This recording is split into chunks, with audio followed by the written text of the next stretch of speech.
Hey, Vsauce, Michael here, and today we are going to talk about why we dream. What's going on inside our brains? The scientific study of dreaming is called onirology, and for most of history it didn't really exist because you can't hold a dream. It's difficult to measure a dream. You can't taste it. You can't see other people's dreams. And if you ask them to tell you what they dreamt, the results are almost always unreliable.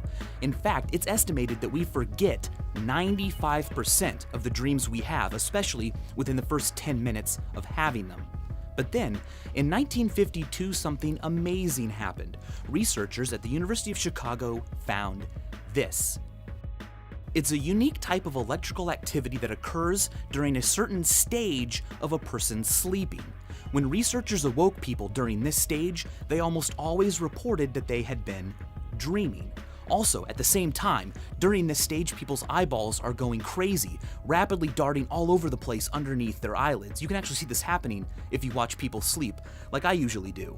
During REM sleep, some pretty bizarre stuff happens. If you look at the electrical activity of a brain that is in REM sleep, it almost exactly mimics the way the brain acts when it's awake. The biggest difference being that the production of chemicals inside the brain, like norepinephrine, serotonin, and histamine, is almost completely blocked. And that causes the muscles to stop moving, which is why you can dream about flying or running around or fighting ninjas, but your body doesn't move. People who have a disorder achieving complete REM atopia move around in their sleep and act out their dreams. They can even get out of bed and sleepwalk.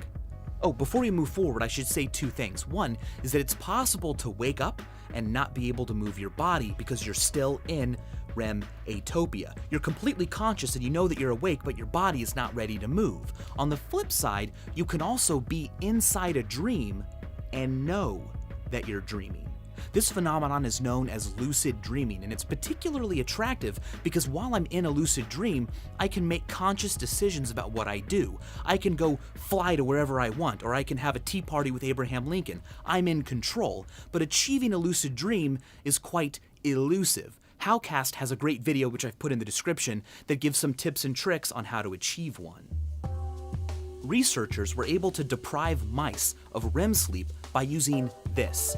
Inverted inside a tub of water, way up to the tippy top, meaning that the mouse was only able to sit right on top of this little tiny surface. When that happens, the mouse can still fall into non-REM sleep, but as soon as they reach REM sleep and their muscles relax, they fall off the platform into the water, waking up. What they found was that when mice are not allowed to achieve REM sleep, they have an incredible amount of trouble remembering things. This happens in humans too. If you have people remember word pairs and then you don't allow them to sleep, the next day their memory for that stuff is incredibly terrible. But memory and REM does not stop there. If a person learns a difficult new task during the day, say a new instrument or a new type of difficult puzzle, you can measure the electrical activity in their brain while they do that. And then, while they sleep that night, whether they know it or not, their brain replays those electronic impulses. Many popular theories about why we dream are variations on the idea that while we sleep, the unconscious part of our brain is busy organizing memories and strengthening connections from the day before that we need in the future while getting rid of the junk that would otherwise clog the brain. Now, so the theory goes, these electrical impulses are detected by our conscious brain, and our cortex freaks out and doesn't know what it means, and so it tries its best to create a cohesive story, creating a dream. This would explain why dreams are often so fantastic and seemingly random. They're not supposed to make sense. They're not an actual message from our brain. It's just the results of our cortexes trying to synthesize the noise coming from all the work being done back in the unconscious. Under this way of thinking, dreams are an epiphenomenon. They're not a primary process that has a purpose. Instead, they're the accidental result of a more important process going on behind the conscious brain. But some researchers don't believe that. They believe that dreams serve a primary purpose, and that purpose is to prepare us for threats.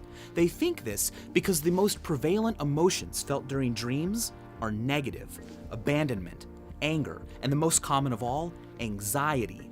The theory goes like this. Back when we were early humans especially, we had no idea what kind of threats we might encounter during the day.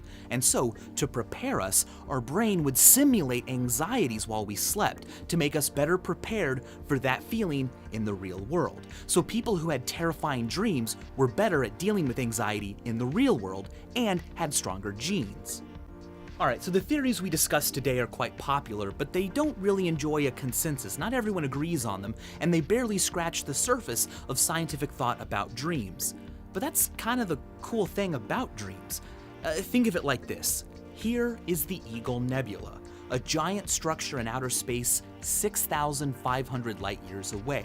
But despite its distance, we pretty much know what it's made out of. We know that it's 100 trillion kilometers tall, we know what caused it, and we know where it's going to be in 750 million years. But last night, I had dreams, and no one really knows why or for what reason. And that's pretty cool, and that's why, thanks for watching.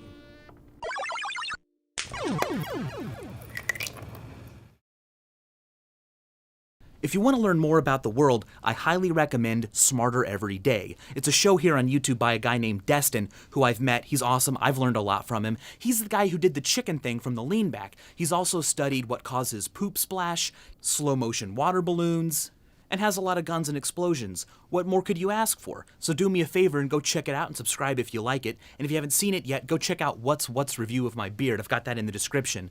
And as always, thanks for watching.